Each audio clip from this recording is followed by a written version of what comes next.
আমার এই নতুন চুলায় রান্না করে কিন্তু আমি বেশ আরাম পেয়েছি।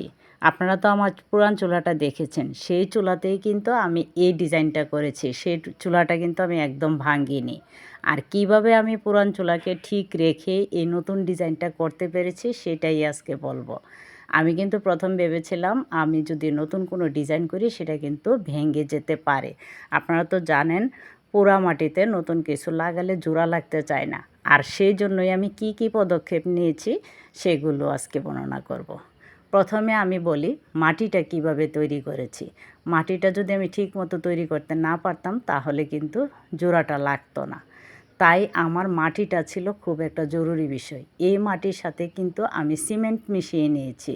যে কারণে মানে সিমেন্টের কারণেই কিন্তু আমার নতুন চুলাটা একদম ভেঙে বা ফেটে যায়নি বা আলাদা হয়ে যায়নি। আর সেইটা লাগিয়েই কিন্তু আমি একদিন রেখে দিয়েছিলাম। একদিন রাখার পরে পুরোপুরি শক্ত হয়ে গেছে। কারণ মাটিতে সিমেন্ট মিশালে খুব তাড়াতাড়িই শুকিয়ে যায়। একদিনে পুরো শক্ত হয়ে যায়। তারপরে কিন্তু আমি কেটে এইটাকে সেই ডিজাইনটা করেছি। আর আগের চুলাটা কেন আমি পরিবর্তন করেছি তারও কিছু কারণ ছিল। প্রথম চুলাটা আমার একদম লেভেল ছিল। যে কারণে আমি তাওয়া বসিয়ে যদি মাছ টাছ ভাজতাম সেগুলো নামাতে একটু সমস্যা হতো। কিছু সমস্যার জন্যই আমি নতুন করেছি। আর আগের চুলাটা কিন্তু সম্পূর্ণ বন্ধু চুলা ছিল। একদম ধোঁয়াকালি বের হতো না। সব কিছু পাইপ দিয়ে বের হতো।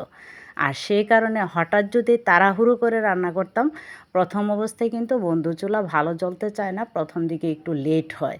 সেই জন্য আমি একটা চুলাকে ওপেন করে নিয়েছি। আর বাকি চুলাকে আমি বন্ধু চুলা রেখেছি। দুই মুখো চুলাটার এক পাশ একদম বাম পাশটা কিন্তু একেবারেই বন্ধু চুলা। ধোঁয়াকালি বের হবে না। এদিক দিয়ে আমি হাঁড়ি যে কোনো হাঁড়ি বসালে হাঁড়িটা অতটা কালো হবে না। নিচের দিকটা শুধু কালি লাগবে। আর বাকি ধোয়া কালি আমার এই যে মাঝখানের চোখটার পেছনের দিকে ওপেন করে দিয়েছি সেই দিক দিয়ে বের হবে। সেই দিক দিয়ে বের হলেও কিন্তু আমার রুমের দিকে ধোঁয়াকালি আসবে না, কারণ আমার এই চুলাটা একটা চিমনির ভিতরে।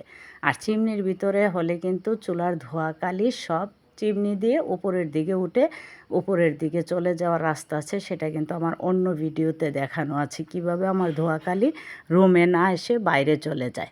আর এই যে এক পাশের এই একেবারে ডান পাশের চোখটা এটা কিন্তু একেবারে ওপেন। এটাতে কিন্তু হুটহাট যে কোনো কিছু আগুন জ্বালিয়ে তাড়াহুড়ো করে রান্না করে নেওয়া যাবে। আর এটা কিন্তু একমুখো